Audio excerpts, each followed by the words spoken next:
Several Jamaica criminals being closely monitored by U.S. government. This is undiluted news. Mikey Bones reporting. Several overseas-based Jamaican criminals are being closely monitored by the U.S. law enforcement. According to Prime Minister Andrew Holness, he said that names of these individuals have been handed over to U.S. authorities. Holness also said that the intention is to use U.S. laws to capture those in the country who are influencing criminal activities in Jamaica. Mr. Holness said that intelligence was already being carried out on the individuals, so the result of the efforts should be realized very shortly. But you can trust me on this one that not one of them will be arrested, unless it is for immigration laws, such as living here illegally. Meanwhile, Prime Minister Andrew Holness announced on Wednesday morning that the government had imposed states of emergency in 2 sections of the island, which took effect just after midnight. One SOE zone comprises the western parishes of St. James, Hanover, and Westmoreland, while the second incorporates the parishes of Kingston and St. Andrew, St. Catherine, Clarendon, and St. Anne, and the security measures will remain in effect for 14 days. 3 Jamaicans are in custody in connection with the seizure of approximately 2,000 pounds of cocaine in the country's territorial waters on Monday morning. The cocaine is valued at 1.1 billion Jamaican dollars.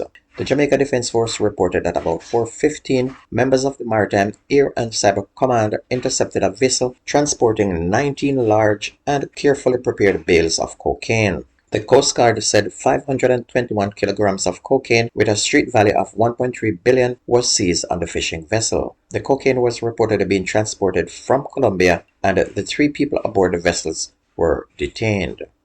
Commissioner of Police Major General Anthony Anderson is warning against gun salutes during this festive season.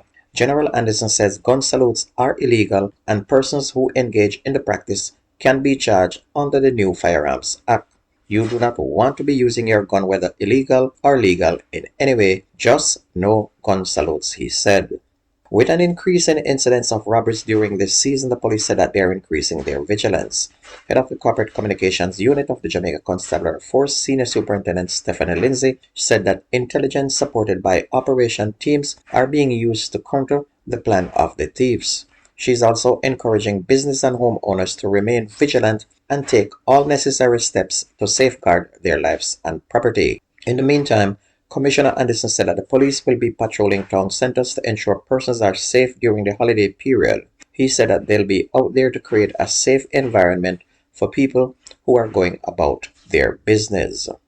2 men have been taken into custody following the seizure of an illegal firearm and several rounds of ammunition in the Kingston Central Police Division. The men were arrested on Wednesday within 12 hours after the declaration of the state of emergency. The police said that during a snap operation, a Smith & Wesson pistol and 35 rounds of ammunition, as well as a bag of white powdered substance resembling cocaine, was also found. The Trelawney police said a majority of murders committed in the parish since the start of the year have been solved. Head of the Trelawney Police, Deputy Superintendent Winston Milton, said that the division was severely affected by murders during the first 2 quarters of the year. However, he said 38 murders have been recorded in the division so far this year, which is more than 60% of them have been cleared up. He said that speaks to the commitment and capabilities of their investigative team. And you can see that the police is doing a good job overall capturing criminals. It is really the politicians who are supporting them and the judges who are releasing the criminals back into the community to kill people. They're the ones responsible for the murders getting out of control. A man has been arrested and charged with rape, abduction, and assault at common law following a December 19 incident involving a college student in Savlamar in Westmoreland. Charges 36-year-old Kamal Jarrett of Chantilly Gardens, Savlamar. He was charged on Friday after being positively identified by the student.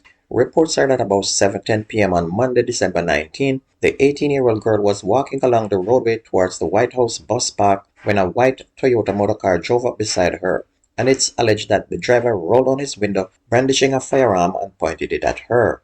Further reports are that the man ordered the young girl to get into the car, and in fear of her life, she complied. The suspect then reportedly drove her all the way to Chantilly Gardens in the parish, where he allegedly raped her.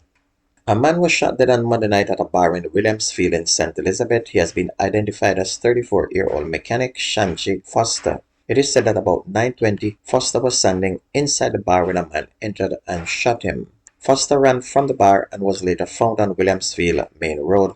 He was pronounced dead at hospital. 5 hours later, another man was shot and injured at a party in Vineyard District in the same parish. On to sports, we have bad news. The greatest soccer player ever has died.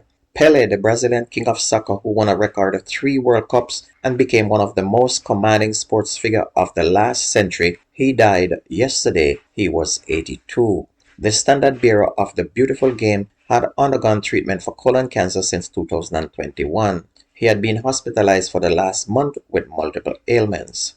Widely regarded as one of the greatest soccer players, Pele spent nearly 2 decades enchanting fans and dazzling opponents as the game's most prolific scorer with Brazilian club Santos and the Brazilian national team.